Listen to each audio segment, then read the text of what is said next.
Hi friends, welcome to infinite world of GK.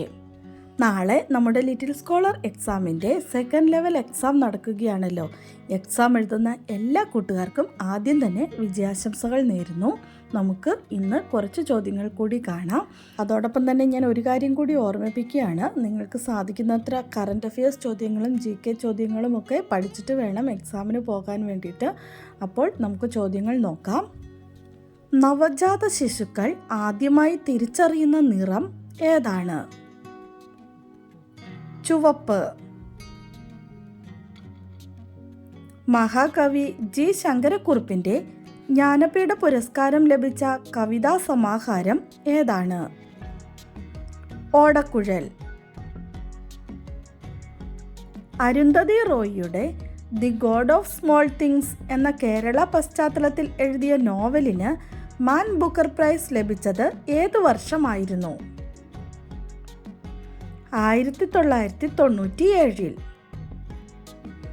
മലയാളത്തിൽ ആദ്യമായി എഴുതപ്പെട്ട സഞ്ചാര സാഹിത്യ കൃതി ഏതാണ്? വർത്തമാന പുസ്തകം. എഴുതിയത് പാറേമാക്കൽ തോമാക്കത്തനാർ. രാജ്യങ്ങളിൽ നിരോധിക്കപ്പെടുന്ന പുസ്തകങ്ങൾക്ക് പറയുന്ന പേരെന്താണ്? Red book. ക്ഷേത്രപ്രവേശന വിളംബരം എഴുതി തയ്യാറാക്കിയ കവി ആരാണ്? ഉള്ളൂർ S. പരമേശ്വരയ്യർ. കേരളത്തിലെ ഏറ്റവും പ്രശസ്തനായ മാപ്പിളപ്പാട്ട് കവി ആരാണ്? മോയിൻകുട്ടി വൈദ്യർ. രവീന്ദ്രനാഥ ടാഗോറിന് നോബൽ സമ്മാനം ലഭിച്ച കൃതി ഏതാണ്? ഗീതാഞ്ജലി. കണ്ണൻ എന്ന കാളയെ കേന്ദ്രമാക്കി പൊൻകുന്നം വർക്കി രചിച്ച ശ്രദ്ധേയമായ ചെറുകഥ ഏതാണ്? ശബ്ദിക്കുന്ന കലപ്പ. ഒരു തൊഴിലാളി കേന്ദ്ര കഥാപാത്രമാകുന്ന മലയാളത്തിലെ ആദ്യ നോവൽ ഏതാണ്? ഓടയിൽ നിന്ന്. ഇന്ത്യയിലെ ആദ്യത്തെ പുസ്തക ഗ്രാമം ഏതാണ്? മഹാരാഷ്ട്രയിലെ ഭിലാർ. കേരളത്തിലെ ആദ്യത്തെ പുസ്തക ഗ്രാമം ഏതാണ്?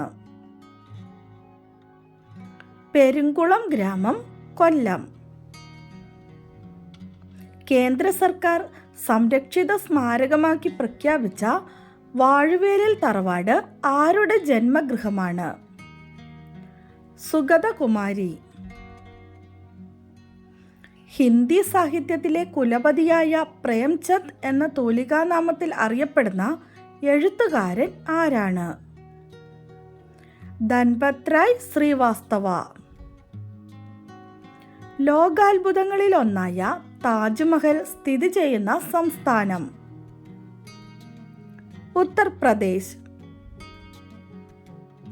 നിലവിൽ റിസർവ് ബാങ്ക് ഗവർണർ ആരാണ്? ശക്തികാന്ത ദാസ്. 2023 ഡിസംബറിൽ പ്രാബല്യത്തിൽ വന്ന സ്റ്റോപ്പ് ക്ലോക്ക് നിയമം ഏത് കായിക ഇനവുമായി ബന്ധപ്പെട്ടിരിക്കുന്നു? ക്രിക്കറ്റ്.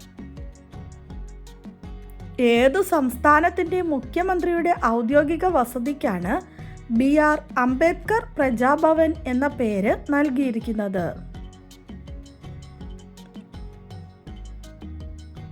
തെലങ്കാന. അയോധ്യ സ്റ്റേഷന്റെ പുതിയ പേര് എന്താണ്? അയോധ്യ ധാം ജംഗ്ഷൻ. അടുത്തിടെ 150-ാം ജന്മദിന വാർഷികം ആഘോഷിച്ച സാമൂഹിക പരിഷ്കർത്താവ് ആരാണ്? വക്കം അബ്ദുൽ ഖാദർ മൗലവി. ജ്ഞാനോദയത്തിൻ്റെ കേരള പരിസരം എന്ന ആശാൻ കവിതാ പഠനത്തിന് യുവ സാഹിത്യ പുരസ്കാരം ലഭിച്ചത് ആർക്കാണ്? പ്രവീൺ KT. കാലാവസ്ഥാ വ്യതിയാനം കാരണം കടൽ ജലത്തിൽ മുങ്ങിക്കൊണ്ടിരിക്കുന്ന പസഫിക് സമുദ്രത്തിലെ ദ്വീപ് സമൂഹം ഏതാണ്? മോട്ടുവാലു. ഉത്തരാഖണ്ഡ് ഉത്തരകാശി ജില്ലയിലെ തുരങ്ക നിർമ്മാണ അപകടത്തിൽപ്പെട്ട തൊഴിലാളികളെ പുറത്തെത്തിക്കാൻ നടത്തിയ രക്ഷാദൗത്യത്തിൻ്റെ പേരെന്തായിരുന്നു? ഓപ്പറേഷൻ സുരംഗ്. ഇന്ത്യയിലെ ആദ്യ വയോജന സൗഹൃദ നഗരമാകാൻ ഒരുങ്ങുന്നത് കോഴിക്കോട്.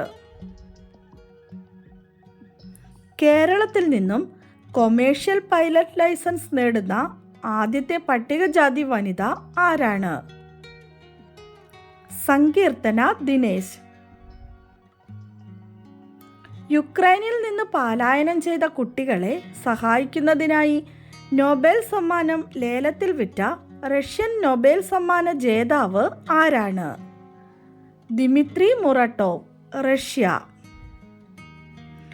തമിഴ്നാട്ടിൽ നിലവിൽ വന്ന ഇന്ത്യയിലെ 51ാമത് കടുവാ സങ്കേതത്തിൻ്റെ പേരെന്താണ്? മേഘമല. 2023 ലോക പുസ്തക തലസ്ഥാനമായി യുനെസ്കോ തിരഞ്ഞെടുത്ത നഗരം ഏതാണ്? അക്ര, ഗാന. ഇന്ത്യയുടെ പുതിയ പാർലമെന്റ് മന്ദിരത്തിൻ്റെ ഉദ്ഘാടനവുമായി ബന്ധപ്പെട്ട് എത്ര രൂപയുടെ നാണയമാണ് കേന്ദ്ര സർക്കാർ പുറത്തിറക്കിയത്? 75 രൂപയുടെ. ഇന്ത്യയുടെ പുതിയ പാർലമെന്റ് മന്ദിരത്തിൻ്റെ മുഖ്യ ശില്പി ആരാണ്? ബിമൽ പട്ടേൽ. നമ്മുടെ കഴിഞ്ഞ ദിവസത്തെ ബോണസ് ക്വസ്റ്റ്യൻ സ്ഥാപിതമായി 16 വർഷമായെങ്കിലും ആദ്യമായി 2024 റിപ്പബ്ലിക് ദിന പരേഡിൽ പങ്കെടുത്ത ബാൻഡ് സംഘം ഏതാണ്? Answer coast guard. ആൻസർ പറഞ്ഞ എല്ലാ കൂട്ടുകാർക്കും ഒത്തിരി അഭിനന്ദനങ്ങൾ. തുടർന്നും വീഡിയോ കണ്ട് സപ്പോർട്ട് ചെയ്യണമെന്ന് ഓർമ്മിപ്പിക്കുന്നു. നമുക്ക് ഇന്നത്തെ ബോണസ് ക്വസ്റ്റ്യൻ നോക്കാം. സ്വാതന്ത്ര്യത്തിന് ശേഷം കേരളത്തിൽ നിർമ്മിക്കുന്ന ആദ്യത്തെ സെൻട്രൽ ജയിൽ ഏതാണ്? ആൻസർ അറിയാവുന്നവർ വേഗം തന്നെ കമൻറ്റ് ചെയ്തോളൂ. അപ്പോൾ നാളത്തെ എക്സാമിന് എല്ലാവർക്കും വിജയാശംസകൾ. എല്ലാവരും നന്നായി പഠിച്ച് എക്സാം എഴുതണമെന്ന് ഓർമ്മിപ്പിക്കുന്നു. ലിറ്റിൽ സ്കോളർ എക്സാമിന് വേണ്ടിയും അക്ഷരമുറ്റം ക്വിസിന് വേണ്ടിയുമൊക്കെ നമ്മൾ ഒത്തിരിയധികം കറണ്ട് അഫയേഴ്സ് ചോദ്യങ്ങളും പൊതുവിജ്ഞാന ചോദ്യങ്ങളും അപ്ലോഡ് ചെയ്തിട്ടുണ്ട്. അപ്പോൾ സാധിക്കുന്നവർ അതെല്ലാം കൂടി ഒന്ന് നോക്കിയിട്ട് പോകണമെന്ന് ഓർമ്മിപ്പിക്കുകയാണ്. അപ്പോൾ എല്ലാവർക്കും ഒരിക്കൽ കൂടി വിജയാശംസകൾ. Thanks for watching.